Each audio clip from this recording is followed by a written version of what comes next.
Hello বন্ধুরা, আমি বাসায় আবার একটা রান্নার ভিডিও নিয়ে চলে এলাম। কি রান্না করছি সেটা তোমরা সাথে থাকো, পাশে থাকো। এই দেখো হাঁসের মাংস। হাঁসের মাংস কে খেতে ভালোবাসে আর কী করে রান্না করছি তোমরা একটু সাথে থাকো, পাশে দেখো। দেখো হাঁসের ডিম হয়েছে কত। তো চলো, আমি এখানে তেল বসিয়ে দিয়েছি, গরম হচ্ছে। এখানে আমি নিয়ে নিয়েছি বড় বড় করে পিস আলু কেটে নিয়েছি। আলুগুলো ভাজা করবো, এই যে দিয়ে দিচ্ছি গরম তেলে। দেখো আলুগুলো ভাজবো। আর এখানে রয়েছে গোটা রসুন, এগুলো আমি ভেজে নেবো, তাহলে গলে যাবে। গোটা রসুনগুলো আমি গোটাই দেবো। আর তার সাথে এখানে আমি মশলা করে রেখেছি, এখনও পেস্ট করিনি। এখানে গোটা ধনিয়া নিয়েছি, জিরা নিয়েছি, রসুন নিয়েছি, গোটা শুকনো লঙ্কা, এই যে দুটো তেজপাতা, পেঁয়াজ কুচি আর আদা, এগুলো আমি মশলাটা করব। তো এখানে আলুটা ভাজা হচ্ছে, আলুটা হতে হতে আমি মশলাটা করে নিচ্ছি। আলুগুলো আমার ভাজা হয়ে গেছে, দেখো লাল লাল করে আলুগুলো গলে গেছে। এবার আমি আলুগুলো তুলে নিচ্ছি। দেখো আলু এবং রসুনও তুলে নিয়েছি, ভাজা হয়ে গেছে। এবার আমি তেলে দিয়ে দেবো তেজপাতা। এখানে আছে দুটো শুকনো লঙ্কা, একটা পেঁয়াজ কুচি, আর এখানে আছে গোটা জিরে। আমি এটাও ফোড়ন দিয়ে দেবো। দেখো এবার এটা একটু ভাজা ভাজা হলে তারপরে আমি মশলা দেবো। আমার ফোড়নটা এই যে হয়ে গেছে, পুড়ে গেছে। এবার আমি মশলা দেবো। মশলাটা আগে তোমাকে দেখিয়ে দিয়েছি আমি কী কী ব্যবহার করছি। সেই যে মশলাটা আমি দিয়ে দিয়েছি। দেখো এবার মশলাটা ভালো করে একটু কষে নিতে হবে। মশলার ভিতরে আমি দিয়ে দেবো এখন পরিমাণ মতন হলুদ আর পরিমাণ মতন একটু লবণও দিয়ে দেবো। এই যে আর একটা জিনিস দেবো পরে, সেটা পরে দেখাবো। এখন মশলাটা ভালো করে কষে নেবো। এবার আমি দিয়ে দেবো একটু টক দই। এই দেখো টক দইটা দিয়ে দিচ্ছি। এবার ভালো করে মিশিয়ে নেব।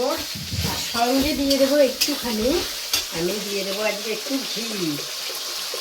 দেখো 1 চামচ আমি ঘি দিয়ে দেবো। এদিকে দেখা বাবু, এই যে 1 চামচ ঘি দিয়ে দিচ্ছি।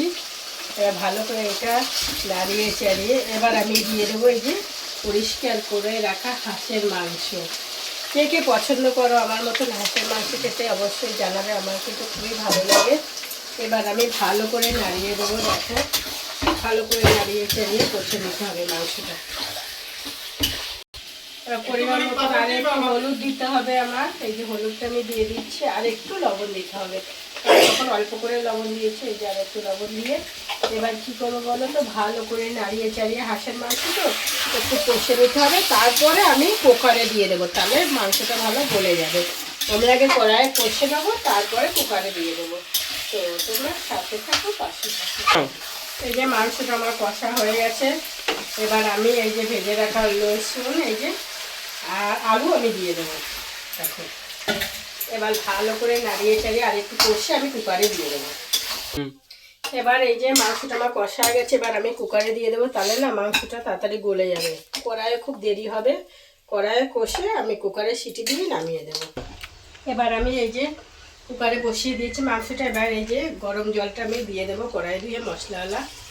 এবার দিয়ে আমি ভালো করে নাড়িয়ে চাড়িয়ে ঢাকা দিয়ে দেবো। আর সব কিছু তো কড়াই কষে নিয়েছি। দেখো তো আর একটু আমার জল লাগবে, শায়দ না দিলেও হয়ে যায়, আর একটু দেবো কারণ সেদ্ধ হয়ে যাবে ভালো করে। এই যে লবণ হলুদ সব দিয়ে এত দেখিয়ে দিয়েছি। এবার আমি জলও পরিমাণ মতো দিয়ে দিয়েছি। এবার আমি সিটিটা দিয়ে দেবো। কুকারের ঢাকনটা আমি এবার খুলে দেবো, দেখি কত দূর আমার মাংসটা। হ্যাঁ আমার মাংসটা রেডি হয়ে গেছে। দেখো কালারটা শুধু দেখো, দেখো কত সুন্দর কালার হয়েছে। এবার আমি নামিয়ে দিচ্ছি, আমার মাংসটা রেডি হয়ে গেছে। দেখো দেখো আমার কুকারে হাঁসের মাংস রেডি হয়ে গেছে। কড়াইতে কষে কুকারে মাংস কেমন হয়েছে কালারটা তোমরা বলবে। আর এভাবে রান্না করে খেয়ে দেখতে পারো, খুবই ভালো লাগবে। তো ভালো থেকো, সুস্থ থেকো, এভাবেই পাশে থেকো। টাটা।